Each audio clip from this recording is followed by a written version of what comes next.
The pyramids of Giza remain the only surviving wonder of the ancient world.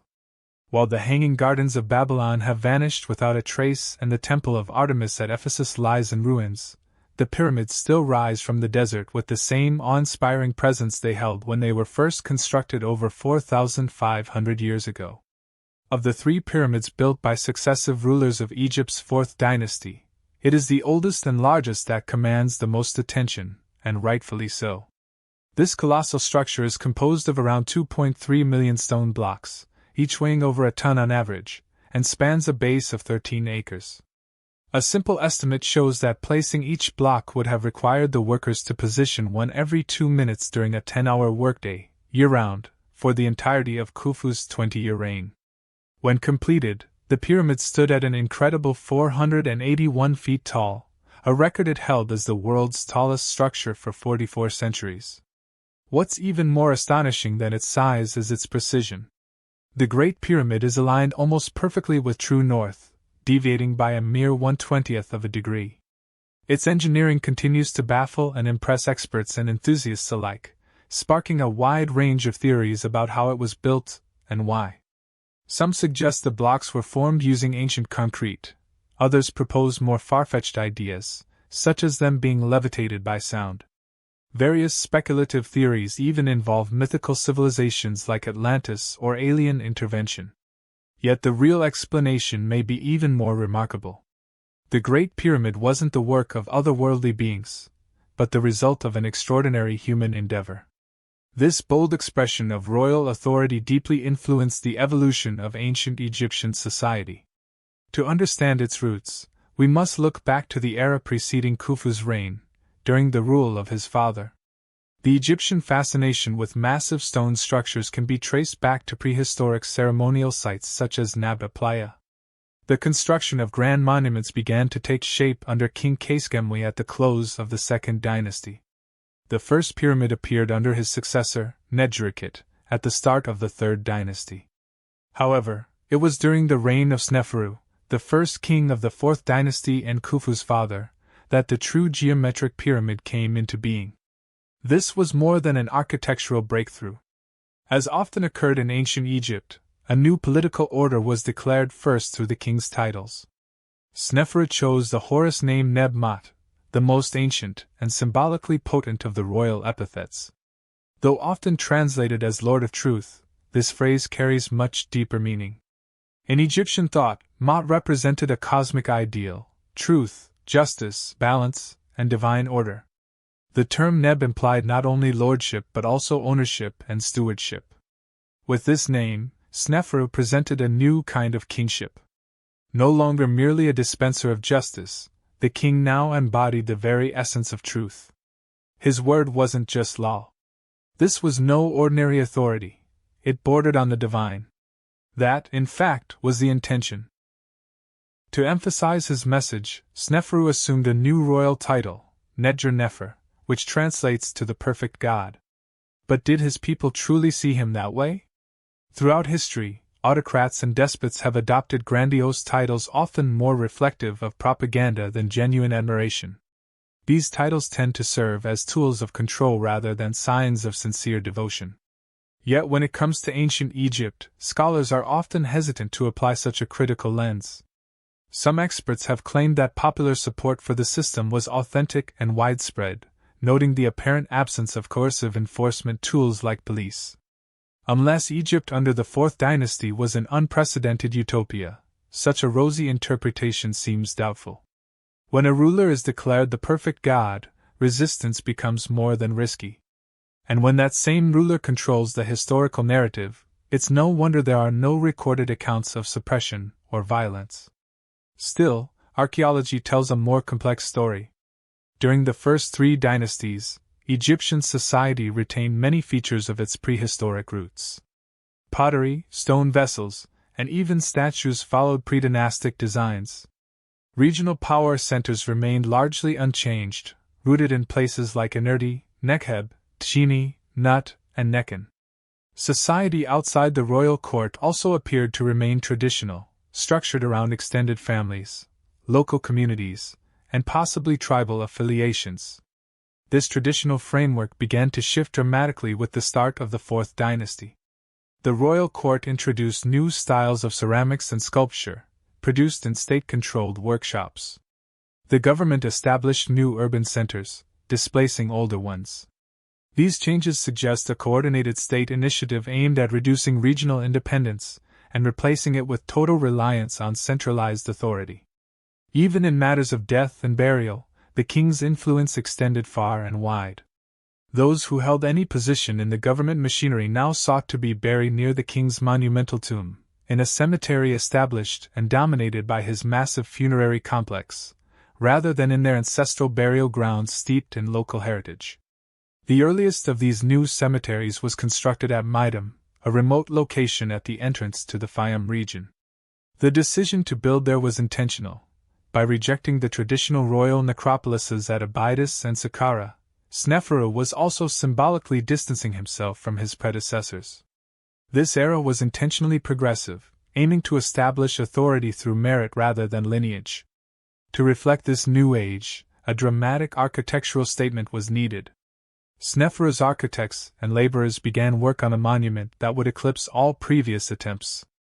Though it maintained the basic concept of Netrikit's step pyramid, the Midam pyramid was significantly more ambitious, featuring 8 enormous steps compared to Netrikit's 6 and reaching a height 1.5 times greater than its predecessor.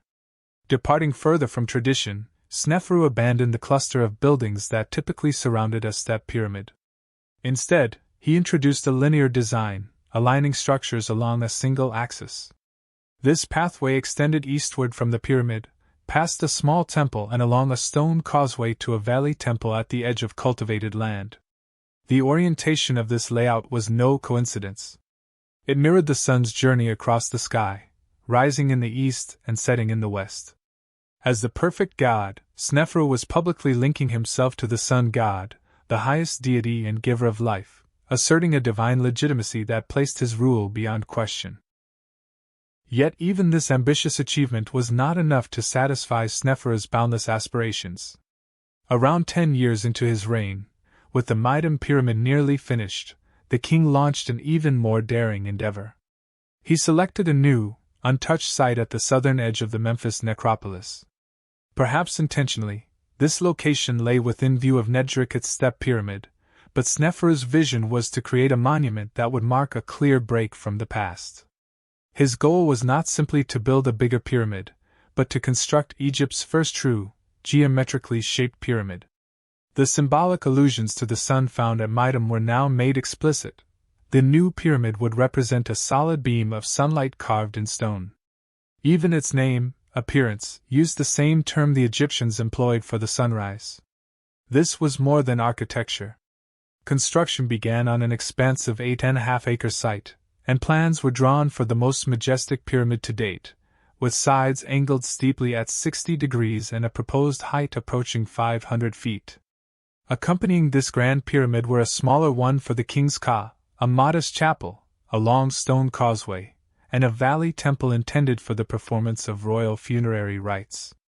All of these elements were conceived as part of one unified plan. To support such a colossal endeavor, an immense administrative operation was necessary. Records from the Palermo stone dated to the 14th year of Sneferu's reign detailed the establishment of 35 royal estates, complete with labor forces, along with 122 cattle farms. A significant number of these facilities were located in the vast Delta region. One site in particular, Emu, modern Qom el-Hizn, grew into a prominent settlement, showing how state policies reshaped Egypt's population and economy during the Old Kingdom. Despite the impressive scale of livestock management at Emu, the local residents did not share in its bounty. Archaeological evidence shows that beef and other cattle products were rare in their diet, indicating that most of the livestock was diverted directly to the royal court and associated temples near Memphis. Even the grain cultivated there seems to have been prioritized for feeding the cattle, not the people tending them. This starkly illustrates the self-serving nature of Egypt's monarchy.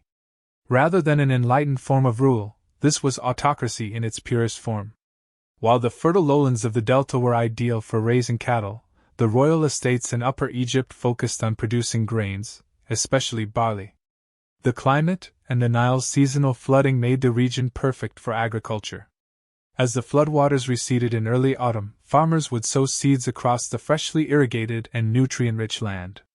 Crops germinated quickly during the cool winter months, and as summer arrived, the grain ripened, ready to be harvested before the next inundation began.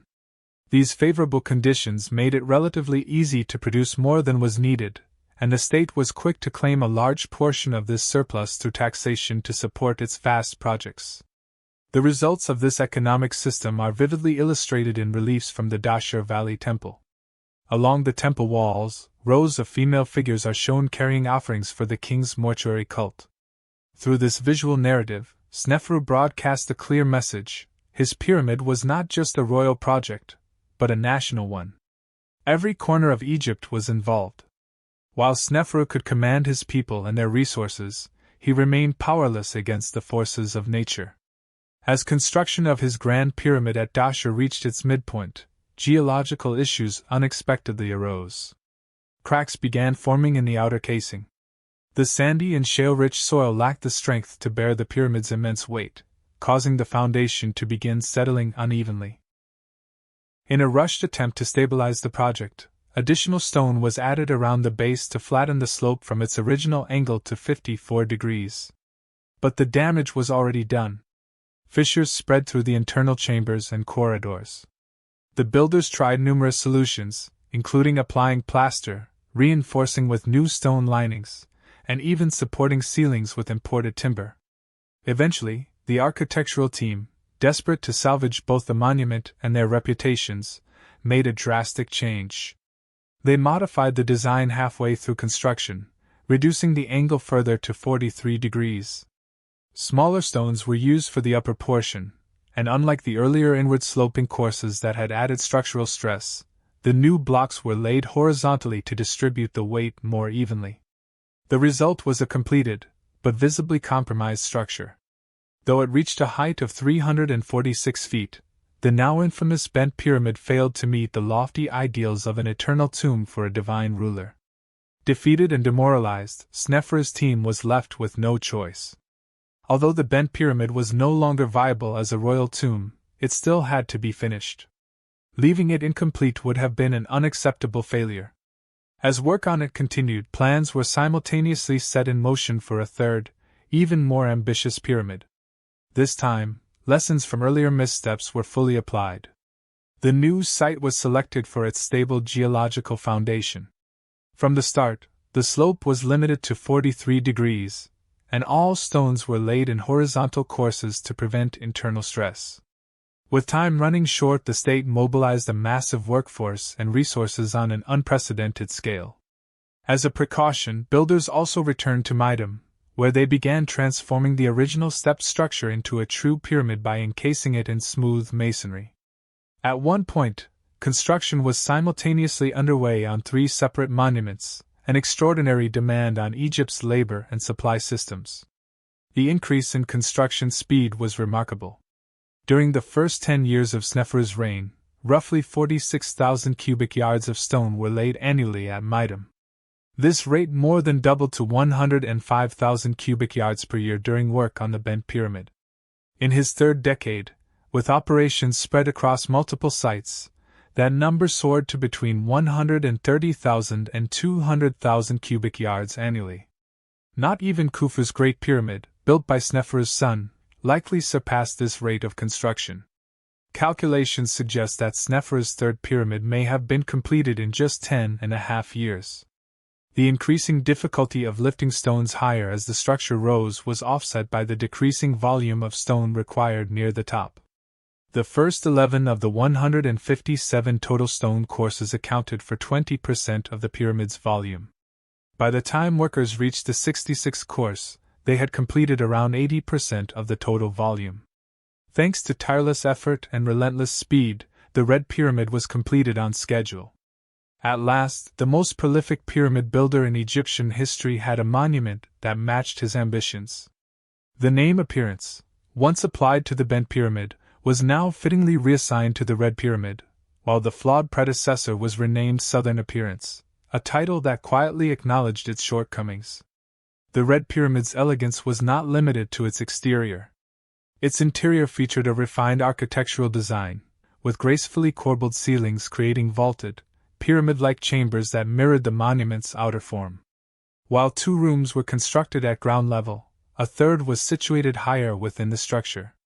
In death, as in life, the king was to be lifted above the ordinary world, placed closer to the heavens than to the earth. While the craft of pyramid construction was steadily refined under Sneferu, it reached unprecedented heights under his son. Little is known about Khufu as an individual, and the records of his reign are sparse. However, it's likely that he was raised in the shadow of his father's achievements, shaped by a royal environment deeply engrossed in monumental building.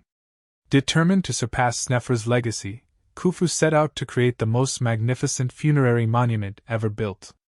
The Great Pyramid of Giza represents the pinnacle of not only Egyptian royal ambition but also the broader human impulse to express absolute power through monumental architecture. On one hand, it is a stark display of unrestrained political and economic authority. On the other, it stands as a singular marvel in the annals of human history. This duality is what continues to captivate us about Khufu's towering legacy. From the very beginning, the Great Pyramid was intended to break all existing limits. Khufu selected the Giza Plateau as the site, a location that, like Dashur, could be seen from Saqqara and had never before been built upon. The area's natural foundation was exceptionally well suited to bear the tremendous load of such a massive structure. The abundant local stone and the seasonal access provided by the Nile during its flooding allowed for the efficient transport of materials to the site from across the country. The king also demonstrated foresight in choosing the man to lead this grand endeavor.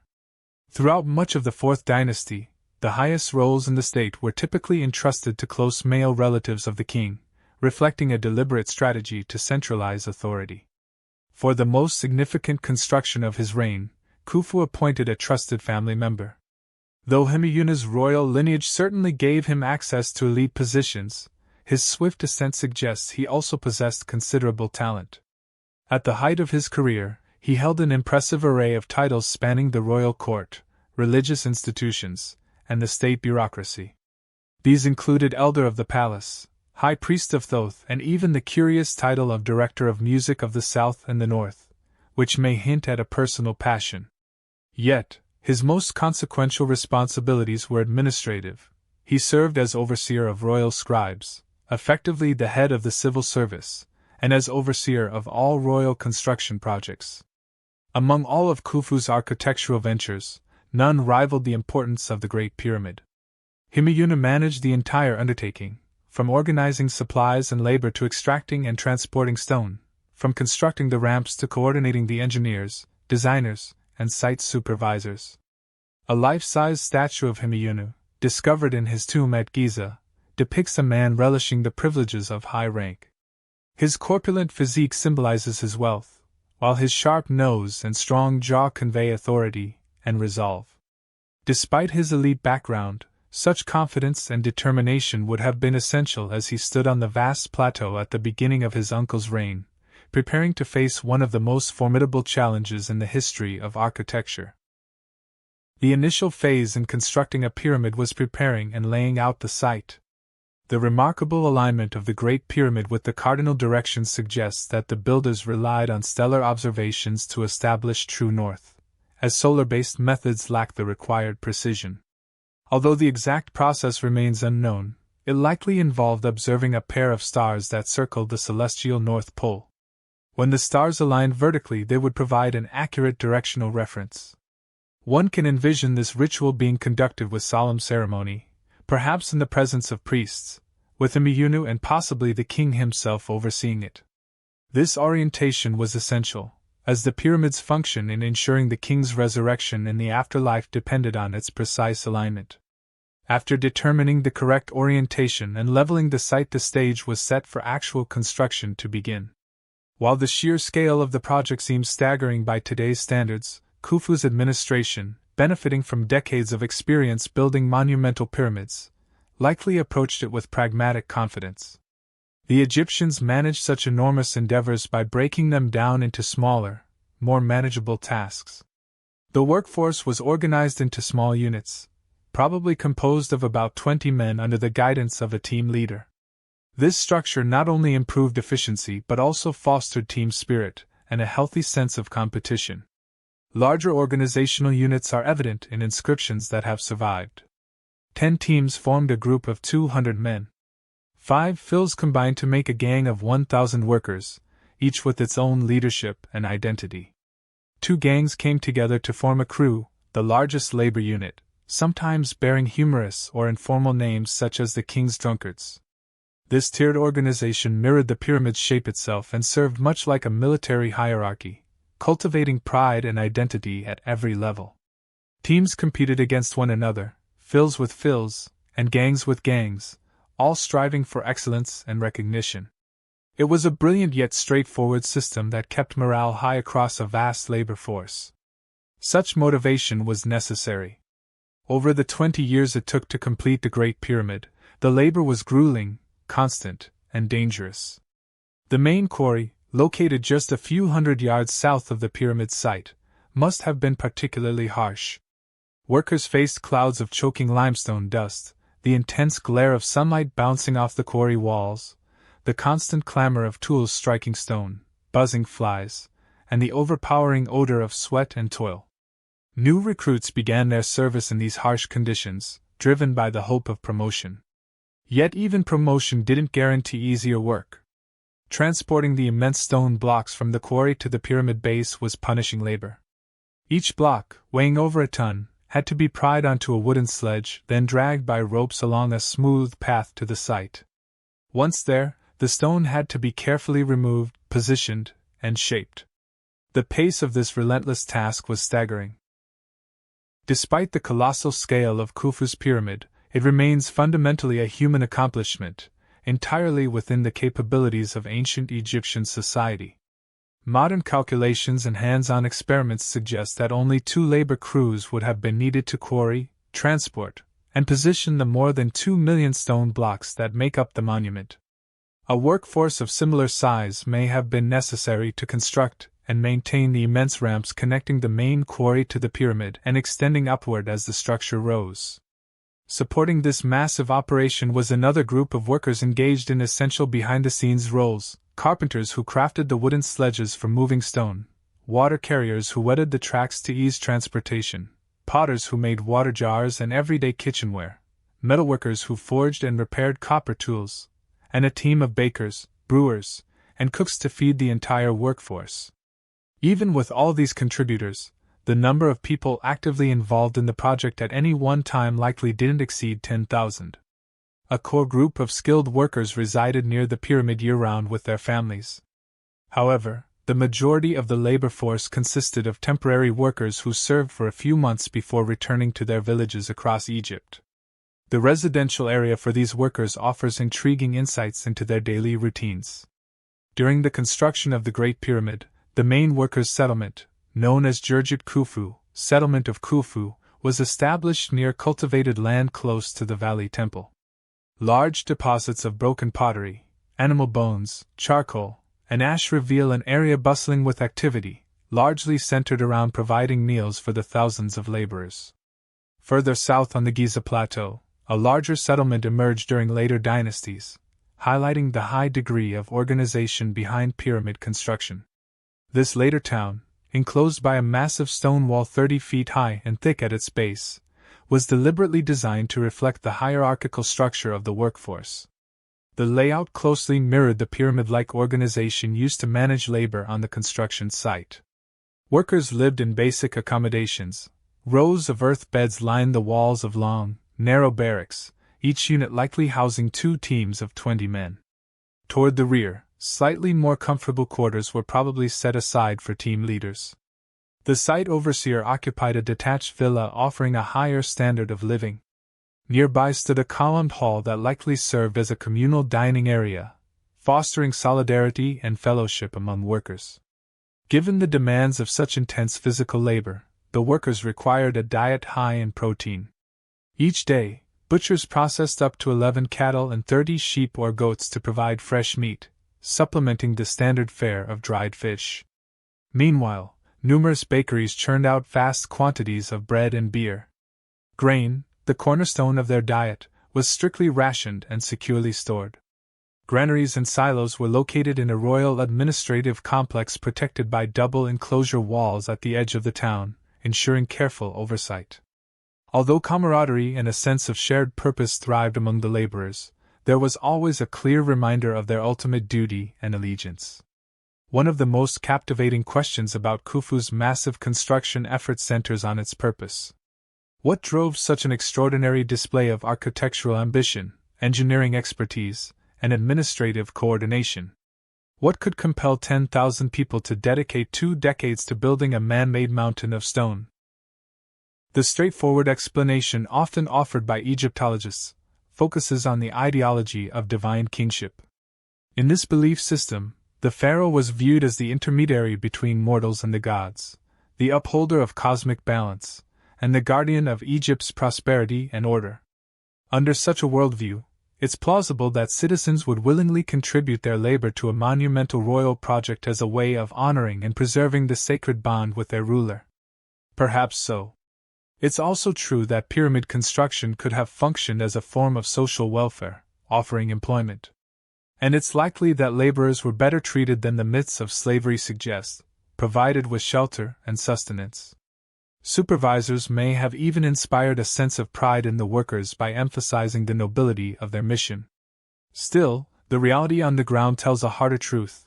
The working conditions were grueling, and the labor was not voluntary. When officials arrived in villages to conscript men for state service, it was unlikely to be met with celebration. Life on the Giza Plateau was harsh.